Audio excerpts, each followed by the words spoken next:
Bonjour mes amis Gémeaux, comment allez-vous? On se retrouve pour ce taroscope, les énergies du mois d'août.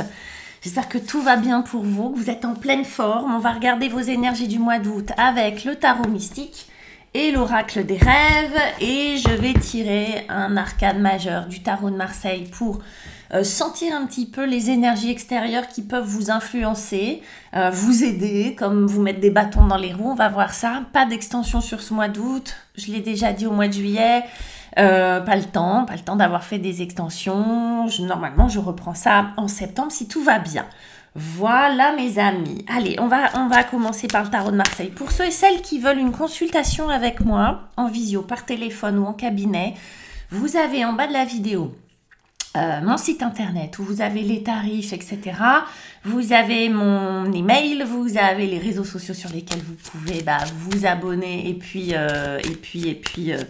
m'écrire. Voilà, c'est tout. Allez les Gémeaux.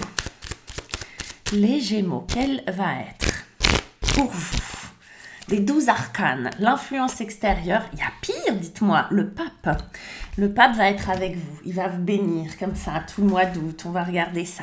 Le tarot mystique, ça tombe bien, on est dans le mystique, on est dans les rêves. On va rêver un petit peu quand même sur ce mois d'août, on va refaire le monde. Il a besoin d'être refait le monde. Je vais peut-être faire une vidéo de rentrée, un petit peu pour sentir un petit peu ce qui se passe dans le monde. Je sais qu'on est pas mal à être inquiet, voilà. Allez, on y va. Pour vous, les Gémeaux, en 4 cartes. La première, c'est ce que vous voulez. Vous voulez un 8 de bâton. Quand on parle de mystique, de communication, de choses comme ça, on est bon. Les Gémeaux, vous devenez des êtres de plus en plus spirituels. Ah, en revanche, votre défi, c'est la grande prêtresse. D'accord, donc on a un pape qui vient vous aider d'un côté, et de l'autre, on a une grande prêtresse, une papesse, normalement elle s'appelle la papesse, qui vient vous embêter. On a un 5 de denier, ok, mais il est là pour vous aider le 5 de denier, donc pas de panique. Peut-être je retirerai une carte. Et puis on a le fou. Ça, c'est magnifique. C'est un arcane majeur. Et c'est, vous voyez, le numéro 0. Parfois, souvent, en règle générale, il n'a pas de numéro, le fou. Il s'appelle le mat. Et il n'a pas de numéro. Pourquoi il n'a pas de numéro? Parce qu'en réalité, c'est une carte qui est en dehors du jeu. C'est une carte qui peut venir un petit peu en association avec toutes les autres énergies, avec toutes les autres cartes. Je vous expliquerai ce que c'est tout à l'heure. Avec l'oracle des rêves. L'oracle des rêves. Et ce 8 de bâton. On a qui? On a quoi? On a le temps. Ce que vous voulez, c'est du temps. Maîtrise du temps, qu'est-ce que vous voulez? Du temps, vous voulez du beau temps? Les ancêtres qui viennent vous jouer des tours dans la position du défi. On a l'intimité qui vient avec le 5 de denier. Ok. Et on a la nuit qui vient avec le fou pour accompagner ce fou. Alors, mes petits Gémeaux. Je pense à tous les Gémeaux que je connais. C'est bien parce qu'à chaque fois, je me fais une liste comme ça dans ma tête à chaque signe. Le pape, c'est une énergie parfaite pour tous les projets. Tous les nouveaux projets, tous les projets. Vous avez des projets, le pape va vous accompagner dans vos projets. Le pape, il est parfait aussi pour tout ce qui va être engagement à long terme, engagement dans la durée. Le pape, il est très bien aussi pour venir purifier, assainir des situations. On connaît l'expression cercle vicieux. Le pape, lui, il crée des cercles vertueux. Il va s'appuyer sur les entraves du passé. Il va s'appuyer sur tout ce qui n'était pas très reluisant pour en faire des apprentissages vertueux. C'est pour ça que le pape, il est aussi associé à tout ce qui est enseignement. Vous voyez, avec son doigt, il bénit, donc il est là pour vraiment vous accompagner de manière spirituelle, ce pape, vu de l'extérieur. Et il est là pour favoriser des situations, pour assainir des situations, pour venir cleaner des situations. Des situations et surtout ce que vous ressentez vous, des choses qui vous touchent particulièrement. Donc le pape, il plane au-dessus de votre tête. Pour ceux qui n'ont pas encore la foi bah, c'est le moment. Vous n'allez pas le décider, ça peut vous tomber dessus. Moi, j'ai des gens, c'est assez rigolo, qui viennent me voir, ils me disent, mais je suis croyante, mais j'ai pas la foi. Je sais pas ce qui... Voilà. Comme si il leur manquait du ressenti dans leur façon de croire. Vous voyez, qu'ils n'avaient pas encore de preuves intimes à l'intérieur d'eux. Bah, le pape, lui, il vient créer ça, il vient vous apporter ça pour ceux et celles qui en ont besoin. Ce que vous voulez. 8 de bâton. Bâton, c'est une énergie vitale, je le dis souvent, c'est l'énergie du feu, hein, elle est associée au feu. Et le 8 de bâton, il a cette particularité qu'il n'a rien à voir avec le reste des bâtons. Je trouve qu'il est un peu à part. Le 8 de bâton, c'est de la communication avec l'invisible. Une communication invisible. Voilà, si vous devez retenir, pour ceux et celles qui veulent apprendre en même temps qu'ils regardent les vidéos, le 8 de bâton, c'est de la communication invisible, c'est de la communication immédiate. Tout ce qui va être télépathique, tout ce qui va être intuition, tout ce qui va être transmission de pensée, tout ce qui va être synchronicité, tout ce qui va être communication avec vos anges gardiens, vos guides, etc. On a tous du monde pour ceux... Alors, il y en a encore qui pensent qu'ils sont tout seuls. Non, vous n'êtes pas tout seul, personne n'est tout seul. On a tous au moins un guide, normalement on en a plusieurs. Guide, ça ne veut pas dire quelqu'un qui vous souffle à l'oreille, pipi, des trucs comme ça, mais une énergie protectrice et qui bosse pour vous. Seulement, il faut un peu la solliciter, cette énergie-là. Enfin, en tout cas, je l'appelle énergie pour être plus global, et on pourrait l'appeler autrement. Faut le solliciter pour que ça fonctionne. Sinon, il se tourne les pouces, il se dit, bon, tant qu'on ne me demande rien, on ne me demande rien. Voilà, bon. Donc, solliciter. Là, c'est vraiment ça. Vous rentrez dans quelque chose, les Gémeaux, de très... ce que vous voulez, c'est d'être en lien, en fait. En lien avec vous-même, sans doute. En lien avec l'invisible. En lien avec les autres, mais les autres vraiment de manière globale. Je parle pas du film, hein, les autres, mais vous voyez, les autres, c'est vraiment être dans la com, être relié d'une certaine façon avec le monde qui vous entoure et avoir un sens plus affiné, plus raffiné de la communication. Comme si vous souhaitiez avoir une communication plus fluide, une communication plus légère, une communication plus immédiate, sans, vous savez, toutes les lourdeurs de parfois des communications qui sont compliquées, qui bloquent, des émotions qu'on peut mettre dedans, etc. Vous voulez une communication fluide, immédiate, que ça soit avec vos congénères ou que ça soit avec l'invisible. Donc il y a quelque chose de très spirituel, il y a quelque chose où on sent derrière, il y a cette volonté de s'ancrer, de bien se connaître, etc., etc. Et avec ça, on a la carte qui s'appelle le temps, qui vous dit « Au cœur de la nuit éternelle dort notre mémoire infinie. » Wow. Alors, là, évidemment, on est dans quelque chose de spirituel. C'est comme si vous vouliez une communication avec l'éternel, une communication avec cette mémoire qui circule dans le temps, dans l'univers, avec ce savoir particulier. Oui, tout est mémoire finalement, tout ce que l'on fait, tout ce que l'on dit, c'est des énergies qui vont se balader. On dit même que l'eau a une mémoire, et c'est vrai, hein, elle se transforme en fonction de ce qu'elle vit, cette eau. Et il y a cette idée-là que vous souhaiteriez vraiment en connaître un peu plus, en savoir un peu plus, communiquer avec, vraiment là c'est de la communication avec l'invisible, communiquer avec les mémoires. Peut-être que vous faites un travail sur le transgénérationnel, les Gémeaux, peut-être que vous vous posez des questions là-dessus, peut-être que vous êtes en train d'apprendre des choses, à ressentir des choses. Peut-être que ce pape-là, effectivement, vous incite à aller un peu plus loin que la devanture, à aller un peu plus loin que les apparences. Et je suis sûre que la plupart d'entre vous, vous êtes déjà dans cette démarche et que cette démarche-là, elle va encore plus s'éclaircir, s'affiner, s'approfondir. Voyez ? Le défi, alors c'est amusant parce que le défi, c'est la papesse. Et la papesse et cette définition, c'est un peu kiff-kiff bourricot. La papesse, je dis souvent, c'est la gardienne de la grande bibliothèque universelle, du savoir universel.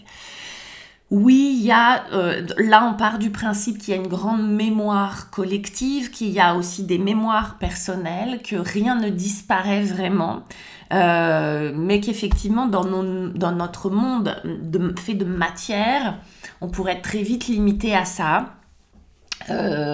Et en même temps, l'être humain, depuis qu'il est être humain, a toujours senti, essayé de repousser ses limites, essayer de joindre les deux mondes ou tous les mondes en fait qui existent, ce monde matériel, ce monde spirituel. Et la papesse, elle est vraiment là pour garder cette bibliothèque et inscrire sur son livre tout le savoir, d'accord. Vous voyez comment elle se cache derrière son rideau. Ben, c'est là le problème. C'est-à-dire que pour vous, cette papesse, elle est soit inatteignable, soit il va falloir vraiment... la papesse, comme ça, à l'envers, comment dire, c'est quelqu'un d'hyper réservé, c'est quelqu'un d'hyper pudique, c'est quelqu'un qui pourrait être même très froid et très glacial. Alors, c'est soit en lien avec quelqu'un qui a été comme ça avec vous, qui ne vous a pas apporté d'amour alors qu'elle devait. Ça peut être un homme, mais en général, c'est une femme. Est-ce qu'il y a une femme qui a été un peu rude avec vous? Parce que ça a un lien avec ça. Comme si on ne vous avait pas donné, comme si on ne vous avait pas transmis. Alors ça peut être un homme qui ne vous a pas transmis ou une idée générale, mais comme si vous aviez manqué de transmission, comme si on ne vous avait pas transmis ce qu'on aurait dû vous transmettre. Et en général, quand on a la papesse, ce qu'on ne nous a pas transmis, c'est un savoir être aimé, pour faire court. Vous voyez, c'est un savoir être aimé. Quelqu'un qui n'a pas été démonstratif, suffisamment démonstratif avec vous. Hein, la papesse, c'est ça. Par conséquent, ça bloque quelque chose. Comme si il y avait quelque chose au niveau de votre intimité, de votre façon de vous aimer, de la façon d'aimer et d'être aimé, là, qui bloquait un petit peu chez vous et que sans doute, ça saute, sans doute votre quête à vous, elle est de raccommoder tout ça. Pour moi, là, il y a une faille, il y a une petite faille. On a les ancêtres. Vous voyez, pour moi, alors je vais vous lire. Hein. Grâce à ces racines, je peux m'élever pour trouver ma propre voie. Voilà. Et là, c'est votre défi aussi. C'est d'aller chercher dans le transgénérationnel le bon. Et il y a du pas bon. Et il y a du on m'a pas transmis ce qu'il fallait. Et là, on vous le dit aussi, on vous a pas transmis ce qu'il fallait, mais aussi, on vous a transmis aussi les bonnes choses. C'est-à-dire, il y a les bonnes racines, il y a les mauvaises racines. Ok ? Il va falloir trier, il va falloir aller chercher le bon. Pour l'instant, il va falloir, ce que je vous disais, le pape, il est là pour purifier les situations, il est là pour vraiment vous aider à transformer le mauvais en bon, à créer un cercle vertueux. C'est ce que est censé faire la papesse, c'est ce que est censé faire les ancêtres, vraiment améliorer les situations par rapport à leur expérience. Bon, c'est pas toujours le cas. Là, il y a vraiment pour vous une quête par rapport à l'héritage, par rapport au transgénérationnel, par rapport à la mémoire. Et ma carte de mémoire, je suis désolée, hop, elle est là, par rapport au temps qui est passé. Vraiment, on est dans cette recherche de rendre à César ce qui est à César et de récupérer uniquement les apprentissages qui sont bons pour vous. Ça va loin les Gémeaux, vous voyez ce que je veux dire? C'est assez vaste et c'est assez dense. Ce qui va vous aider... Ah ça y est, je comprends le 5 de denier. Ce qui va vous aider, c'est un 5 de denier.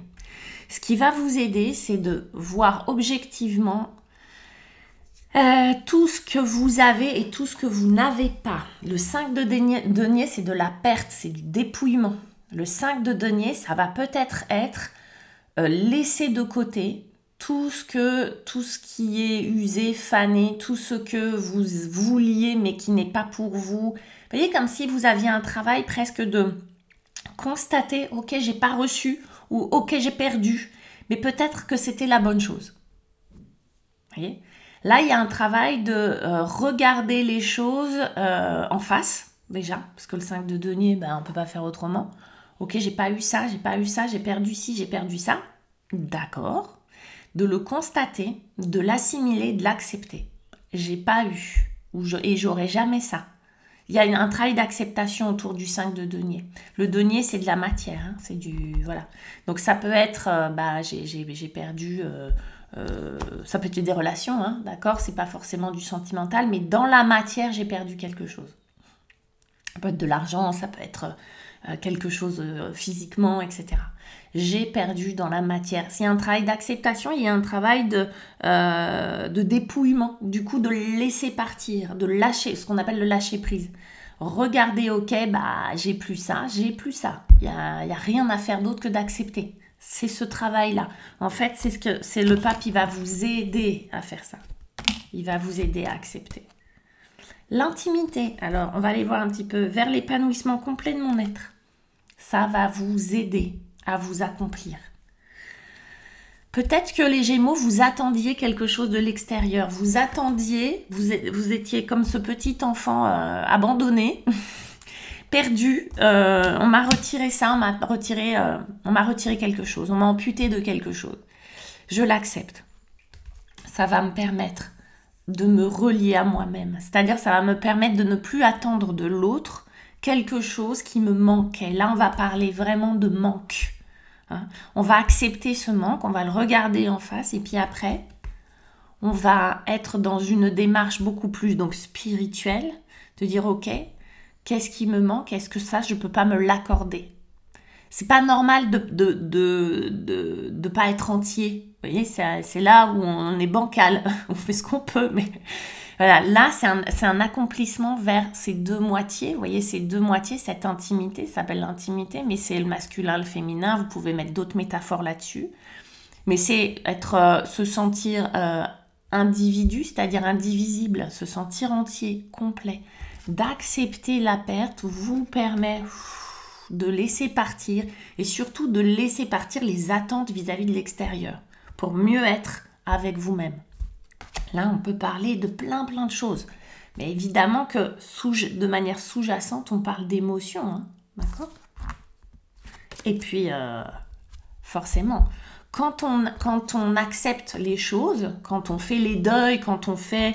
et qu'on arrive à se... Je relis cette phrase vers l'épanouissement complet de mon être, c'est bien ça. C'est vraiment quand on accepte les manques finalement, hein, qu'on dit bah c'est ok, bah du coup on est beaucoup moins vide, on est beaucoup moins seul, on est beaucoup plus individu, ok ?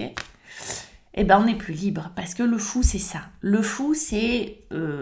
la liberté, mais le fou c'est aussi un pèlerin. Là, le fou c'est un personnage qui prend des risques, qui fait quelque chose de dingue, vous voyez, qui marche sur une queue de crocodile, parce qu'elle est libre, parce qu'elle n'a pas peur.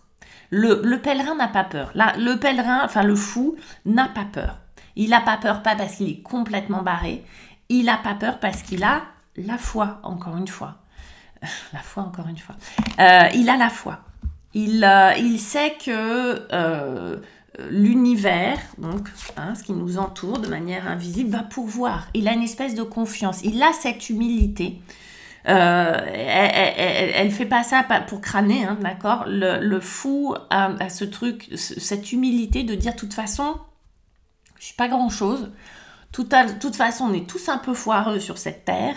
On essaye de contrôler des trucs incontrôlables. Pour le fou, ce sont les autres qui sont fous, hein, clairement. Lui, il est très dans son humilité. De toute façon, j'ai pas le choix que de faire confiance parce que je maîtrise rien. C'est vraiment ça. Du coup, ça le libère. Ça le libère beaucoup dans sa démarche. Le fou, c'est un premier pas vers quelque chose d'inhabituel. Un sentiment de liberté profond, de pouvoir prendre des risques sans toutes les peurs, sans toutes les croyances héritées. Le fou, il a vraiment fait le ménage avec l'héritage transgénérationnel qui était pas ok. Il se libère de croyances, il se libère de tout ça pour être juste relié à lui-même, avec son âme, d'accord, avec sa mission à lui de vie et Dieu.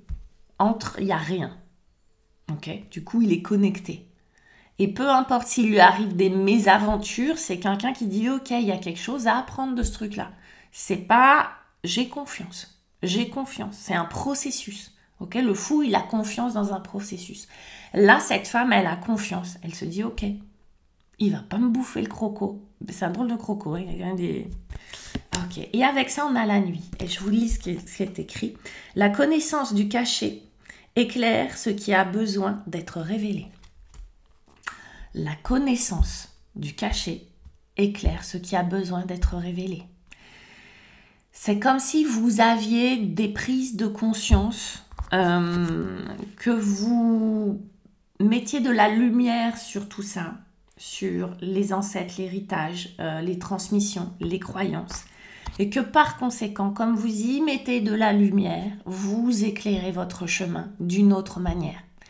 En gros, c'est la lune. En gros, c'est comment ne pas avoir peur dans la nuit. Vous savez, la nuit, on voit des ombres, c'est éclairé de manière très très faible. Du coup, on peut s'imaginer plein de bidules, plein de choses, etc.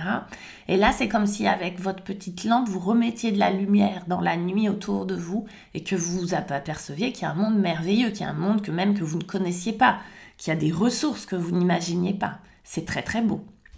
C'est un jeu extrêmement